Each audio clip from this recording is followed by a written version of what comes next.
Chapter 14. Marvellous Medicine Number 4.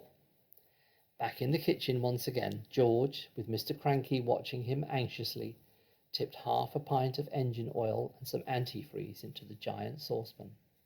"Boil it up again," cried Mr. Cranky. "Boil it and stir it." George boiled it and stirred it. "You'll never get it right," said Mrs. Cranky. "Don't forget you just don't have all the same things, that you have to have exactly the same amounts of the things. So how can you possibly do that?" "You keep out of this," cried Mr. Cranky. "We're doing fine. We've got it this time. You see if we haven't."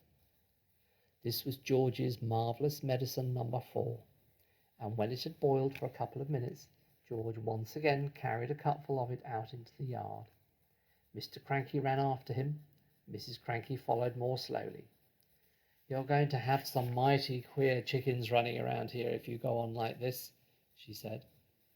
"Dish it out, George," cried Mr. Cranky. "Give a spoonful to that one over there." He pointed to a brown hen. George knelt down and held out the spoon with the new medicine to it. "Chick, chick," he said.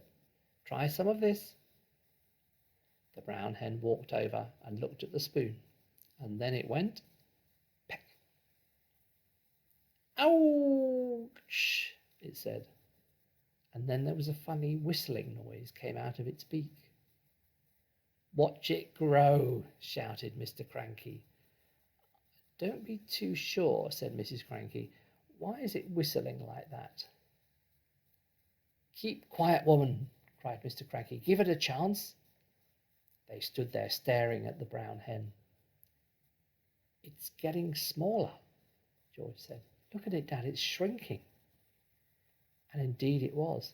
In less than a minute, the hen had shrunk so much it looked no bigger than a new hatched chick.